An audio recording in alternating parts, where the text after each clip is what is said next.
do TG intimado, né, Juliano, do Bolsonaro, que, olha, ele foi oficialmente intimado lá no Hospital Death Star, lá em Brasília. Então, marcando oficialmente, a Elô falou, né, esse rito é importante porque está marcando que o ex-presidente Bolsonaro tomou ciência de fato que ele se tornou réu na ação penal, né, do 8 de janeiro, do golpe de Estado de 2022.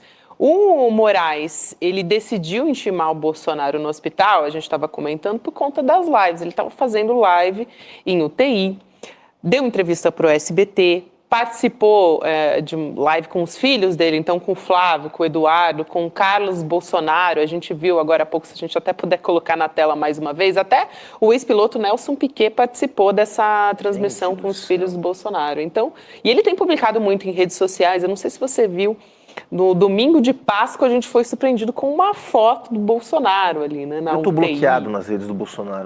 Então não consigo ver. Jair me bloqueou. Sou daquele clube, só. Jair me bloqueou. Foi uma imagem, assim, uma imagem muito impactante, enfim, mostrando como é que tá o Bolsonaro lá na UTI. Ele tá internado desde o dia 11 de abril, olha lá, a gente tá vendo a imagem aí. Até que ele na live apareceu, né, de camiseta e tal, mas nessa imagem que eu tô falando da rede social, ele tava ali aparecendo Desnudo. Exato, e mostrando ali a cirurgia, mostrando bem nessas imagens. Está internado desde o dia 11 de abril, continua no hospital, ele passou mal no Rio Grande do Norte, foi submetido a essa cirurgia, a gente até conversou aqui no ICL Notícias sobre como é que foi a gravidade dessa cirurgia, e ele está se recuperando agora lá em Brasília, no Death Star.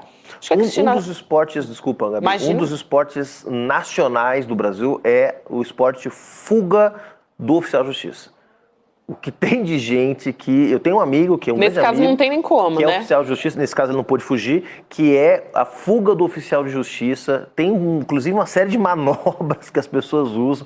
O sujeito está devendo pensão, o sujeito tem que devolver um carro que comprou e não pagou, o sujeito tem que ser intimado porque está respondendo a uma ação trabalhista. É um dos esportes nacionais do Brasil, a fuga do oficial de justiça. O Bolsonaro, que aparentemente era já graduado nesse esporte, dessa vez estava no departamento médico e não conseguiu fugir. É realmente impressionante que o sujeito está fazendo live, dando entrevista. Quer dizer, um dia publica uma foto, parece que está moribundo, no outro dia está dando entrevista, dando live. Quer dizer, é uma tentativa constante que eles já fizeram durante 4 anos, quando estavam governando, de desviar o foco, desviar a atenção, tentar chamar a atenção da opinião pública para aquilo que lhes interessa, para esvaziar assuntos que são desagradáveis para eles, né?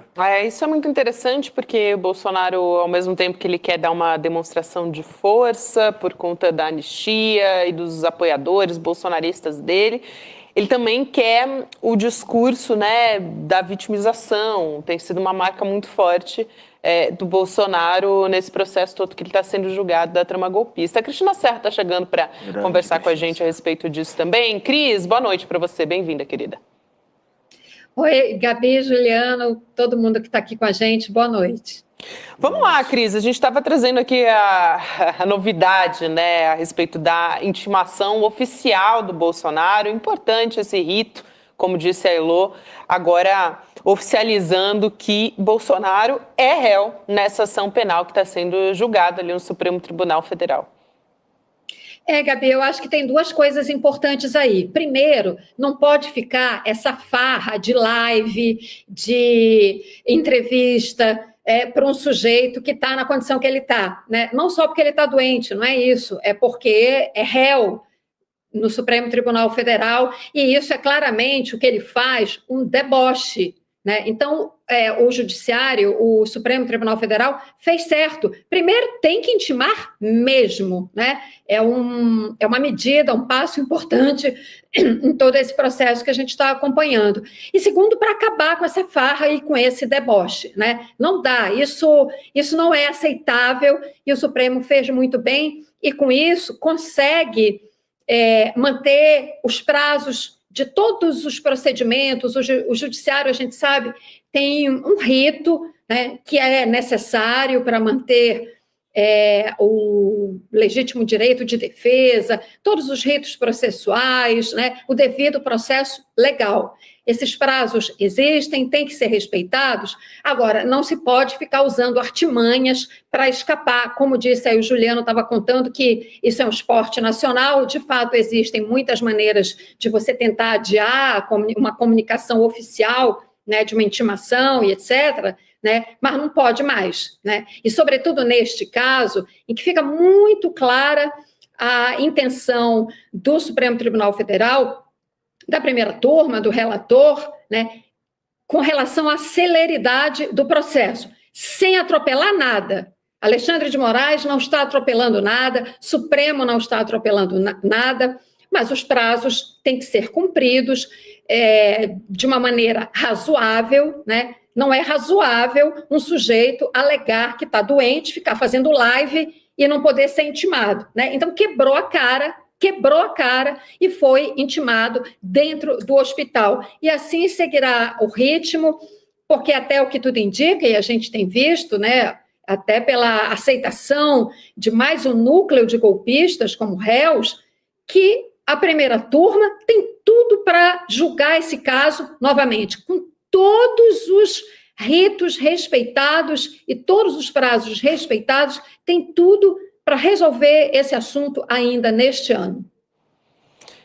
Ô, Cris, aliás, tem uma informação aqui a respeito do julgamento, né, que saiu agora há pouco, da defesa do Mauro Cid. Então, antes da gente falar até do julgamento do Núcleo 2, eu queria trazer informação a respeito disso, do Mauro Cid pedindo para o Supremo Tribunal Federal, olha só, gente, o que ele está chamando, né, de absolvição sumária nessa ação do golpe. Então, uma absolvição antes do fim do processo. E por que isso, segundo, claro, a defesa do Mauro Cid, né? Os advogados dele estão dizendo que ele não pode ser punido porque ele era um simples, aqui estou falando, entre aspas, tá? Um simples porta-voz do ex-presidente Bolsonaro. Então, a defesa dele está argumentando que as atividades, né, que ele fazia era como ajudante de ordens e que estavam, abre aspas de novo, limitadas e vinculadas ao estrito cumprimento de seu dever funcional, fecha aspas. Alguma chance de isso seguir adiante, de ele conseguir uma absolvição, sumária, Cris? Acho pouquíssimo provável, Gabi.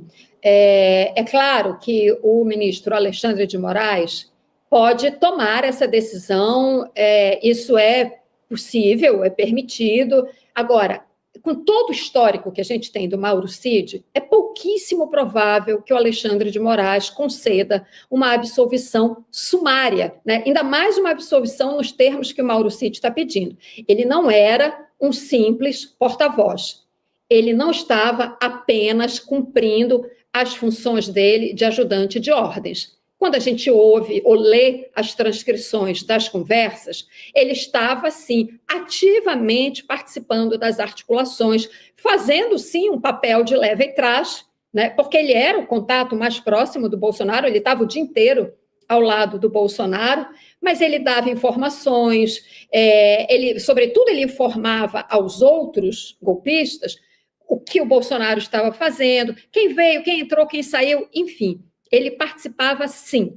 Ok, fez um acordo de delação, agora, e aí contou muito do que sabia. Agora, é bom lembrar, o Mauro Cid também teve, como delator, como colaborador premiado, ele teve um comportamento errático durante muitos meses. Tanto que foi preso, depois saiu, foi preso de novo, né, por conta daquela gravação, uma conversa que ele falou para não sei quem, que foi pressionado, que não era bem assim, que ele não disse tudo aquilo, não queria ter dito, etc. Ele não disse tudo de uma vez, não foi assim, fez o acordo de delação, vou contar tudo que eu sei. Ele contou uma parte, depois os investigadores tiveram acesso, examinando celular e outros materiais, etc., viram que havia coisas muito graves que ele não tinha informado. Né? Então, essa delação dele foi meio que a conta-gotas, né? Então, o comportamento dele não recomenda uma absolvição sumária. Além do mais, o processo está no começo, né? Já são réus 2 núcleos de golpistas, faltam outros 2, ainda falta muita gente, inclusive kids pretos, de quem o Mauro Cid sempre foi muito próximo. Então, ainda se pode produzir provas durante o processo, né? Coisas novas, inclusive, podem surgir, né? E ele já querer uma absolvição, particularmente, acho muito cedo, não sou jurista, mas, enfim, pelo conjunto da obra e por esse contexto, acho pouco provável que o Alexandre de Moraes aceite o pedido da defesa do Mauro Cid. Cristina, boa noite. Esse argumento do Mauro Cid lembra um pouco o argumento, a gente falava aqui ontem, o guardinha do portão de Auschwitz. Eu só abria o portão. Eu não decidia que tinha que ter um plano de exterminação em massa de judeus, eu não decidia que eles tinham que ser forçados a trabalhos humilhantes, eu não decidia a hora que eles tinham que ir para a Câmara de Gás, eu só abria o portão, embora eu soubesse tudo o que estava acontecendo e fosse parte da engrenagem mortífera, mortal que estava em curso naquele momento, né? Um pouco do que a Hannah Arendt fala na banalidade do mal, né? Quer dizer, as engrenagens que se montaram podem ou não podem tornar os indivíduos inocentes diante da banalidade do mal. Nesse caso, me parece óbvio que o Mauro Cid não era só um porta-voz, não só porque tentou vender as joias sauditas nos Estados Unidos para poder financiar a permanência do Bolsonaro, caso o golpe desse certo no Brasil e ele tivesse que ficar fora do país algumas semanas até que as coisas se estabilizassem, seja porque estava diretamente envolvido como um elo que ligava, que conectava esses 34 réus, né? 33 na verdade agora, e que eram parte da trama golpista, né? Então, usar o argumento de que era só porta-voz é o mesmo argumento que foi usado pelos soldados nazistas para tentar se livrar das condenações em Nuremberg, porque, afinal de contas, nós éramos apenas peças do sistema, não éramos nós que decidíamos para onde o sistema ia. É insustentável, né, Cris? Exato, é isso. É o famoso eu só estava cumprindo ordens. Não é assim.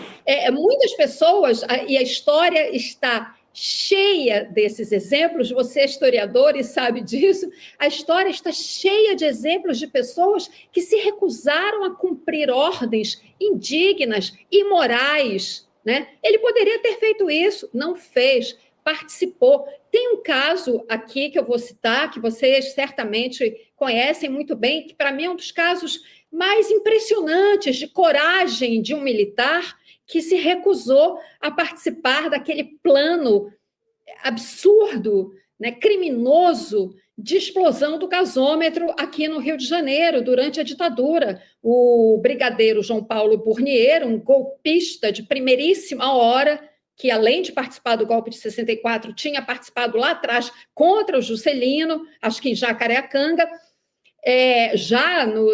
com a ditadura em curso, já há alguns anos, tinha aquele plano absolutamente brutal, de uma brutalidade inominável, né, de explodir o gasômetro, que provocaria uma carnificina. E um capitão, né, o Sérgio Miranda de Carvalho, que era conhecido como Sérgio Macaco, se recusou, na época da ditadura, em que ele poderia ter sido preso, torturado e morto por esse ato de rebeldia cidadã, né? E o Mauro Cid só estava cumprindo ordens? Não, estava participando da trama golpista, colado em Bolsonaro durante todo o seu governo, mas especialmente durante aqueles dias decisivos em que o plano golpista ganhou corpo, com o planejamento de ações criminosas, de assassinato, monitoramento do ministro Alexandre de Moraes, e que culminou naquele dia da infâmia, no domingo 8 de janeiro. Então, não dá, né? É como você falou, não cola, né? Esse argumento a gente já conhece e não é de hoje. E os advogados, eles estão tentando levar, né, as suas reivindicações, suas teses, enfim, seja lá como se chame, mas até o Sebastião Coelho, por exemplo, que é advogado do Felipe Martins, ele até interrompeu o voto do Moraes para pedir a revogação de medidas cautelares. O Felipe Martins, ele está cumprindo prisão domiciliar lá no Paraná, em Ponta Grossa. E ele, durante o voto do Moraes, pediu e o ministro disse, olha, posteriormente, né, num outro momento, ele foi bastante curto e objetivo ali, né, disse a gente vai avaliar isso num outro momento. Da mesma maneira, a defesa do Mauro Cid, né, agora surpreende ele dizer absolvição sumária, mas está ali tentando a defesa, né, livrar o cliente das acusações, ou enfim, das imputações contra ele. Mas há vasta quantidade de provas, né, Cris? O advogado também tem que justificar, né? Tem que mostrar serviço. Exato. Resumindo, é isso, né? Até a gente vai falar sobre o julgamento, eu comecei a falar agora do Sebastião Coelho, vale a pena a gente falar, porque ontem a gente fez uma cobertura bastante longa no ISAEL, mais de 9 horas a gente ficou ao vivo aqui falando a respeito disso nos nossos canais, né? O julgamento do núcleo 2 da trama golpista. A gente tem agora 14 réus no total, levando em conta também o núcleo 1, que já foi julgado anteriormente. Agora a gente tem, até aqui preparamos uma arte, né? Quem são esses 14 réus que já foram? A gente ainda vai ter o julgamento do núcleo 3 em breve, no dia 20 de maio, mas para lembrar, a gente já teve Bolsonaro réu, hoje oficialmente intimado nessa história. A gente tem outros nomes importantes, como do Bolsonaro também, enfim, ele que seria ali o cabeça, vamos dizer, né, segundo a Polícia Federal e também a PGR, mas tem o Augusto Heleno, Braga Neto, enfim, muitos importantes nesse núcleo crucial, que seria o principal núcleo de ontem, que é o núcleo 2, que foi julgado. Foram 6 que foram tornados réus também por unanimidade, como no caso do primeiro núcleo. No núcleo 2 é o que eles estão chamando de gerenciamento do núcleo do golpe também. Então a gente tem ali personagens como o Mário Fernandes, o Silvinei Vasquez, que estava responsável pela PRF durante as eleições, e houve dificuldades dos eleitores, principalmente do Nordeste, coincidentemente, né, onde o presidente Lula tem mais votos, de chegarem até as urnas por conta das blitz que estavam sendo colocadas nas estradas, e o próprio Felipe Martins, que eu comentei agora. Também, ontem, o advogado dele estava pedindo a revogação das medidas cautelares. Já são 3 ou 4 generais da reserva, né? Coisa que é inédita na história do Brasil, sobretudo se considerando um crime de natureza política, né? De fundo político, digamos assim, né? Mas nós já temos Augusto Heleno, Braga Neto, Mário Fernandes e o Garnier, né? Ou seja, nós já temos pela primeira vez 4 generais ou ex-generais no banco dos réus. Se vão ser condenados ou não é outra coisa, mas já estão no banco dos réus e vão ser julgados pela Justiça Civil, né? Que é importantíssimo, porque crime de tentativa de abolição violenta do Estado Democrático de Direito não pode ser julgado por pares, não pode ser julgado pelo Supremo Tribunal Militar, vão ser julgados na Suprema Corte, que é onde esse tipo de crime tem que ser analisado. Então, só aí nós já estamos fazendo história. A gente comentava isso ontem aqui, né? Só de ter 4 generais de 4 estrelas sentados no banco dos réus, nós já estamos fazendo história. Espero que sejam condenados, porque as provas são bastante fartas para poder condená-los, mas que tenham virado réus, isso já deve estar dando o que falar aí, né, Cris? Juliano, isso que você está falando é um avanço civilizatório, sabe? Isso aí vai sepultar aquele falso debate do artigo 142 da Constituição, que o artigo 142 dá às Forças Armadas um delirante poder moderador, que só existe na cabeça desses golpistas completamente alucinados, para não dizer gagás, como esse Augusto Heleno que está aparecendo aí na imagem. Me perdoem essa licença de linguagem.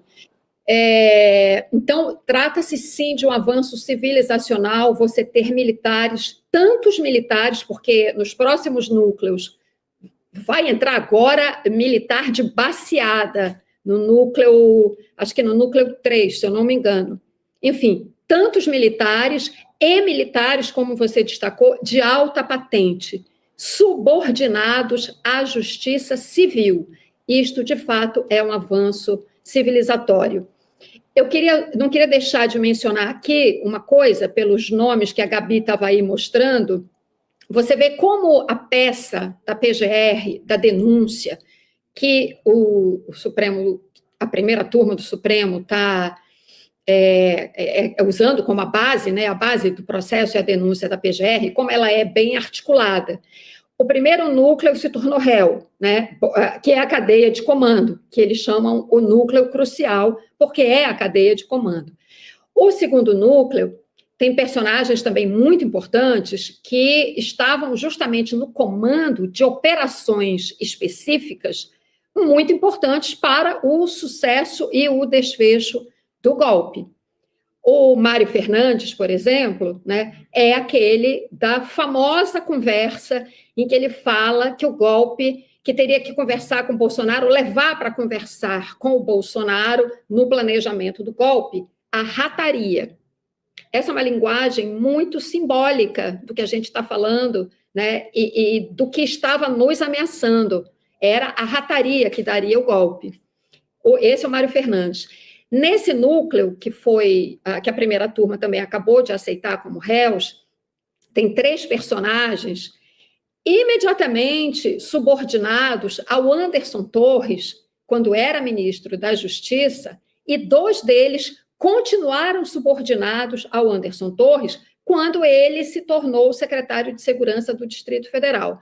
Os 3 subordinados a ele no Ministério da Justiça. O Silvinei, que era o diretor-geral da Polícia Rodoviária Federal, órgão importantíssimo no organograma do Ministério da Justiça, que, como a Gabi lembrou, estava no comando daquela operação para atrapalhar a ida dos eleitores às urnas no Nordeste. A região Nordeste foi a que teve maior número de pontos de operação da Polícia Rodoviária da Polícia Rodoviária Federal no dia do segundo turno. Se eu não me engano, se não me falha a memória, 290 pontos de operação da Polícia Rodoviária Federal no Nordeste, muito mais do que, por exemplo, os pontos de operação da polícia na região Sudeste, que é muito mais populosa, tem um tráfego muito maior. Portanto, essa figura importantíssima naquele momento, né, ainda antes do golpe, mas já no contexto de preparação do golpe, e 2 delegados da Polícia Federal que trabalhavam no Ministério da Justiça em posições de destaque, uma mulher, uma delegada, que me foge o nome, eu tenho que olhar aqui. Marília de Alencar, é isso. A Maria de Alencar. E um delegado, Fernando Souza de Oliveira. Ambos, esses 2, foram trabalhar na Secretaria de Segurança Pública do Distrito Federal com o Anderson Torres. Então, veja que a gente, muito bem articulada, né, ao longo de todo o contexto de preparação do golpe, né? Gente que sabe muito, né, que sabe muito mais do que até o inquérito da PF e a denúncia da PGR indicaram até agora. Então, ou seja, está vindo assim numa sequência, né? O comando principal, o comando imediatamente abaixo, e assim será com os próximos núcleos que a primeira turma vai analisar, e aí a gente vai ter o desenho muito bem feito das funções de cada núcleo, do objetivo de cada núcleo, para criar aquele quadro de instabilidade no país, de sobressalto que levaria ao golpe no dia 8 de janeiro. Cris, a gente vai continuar acompanhando essa história, com certeza, no próximo núcleo também, importantíssimo, né? A gente tem 11 militares e 1 policial federal, então, dia 20 de maio, a gente vai estar de olho nisso.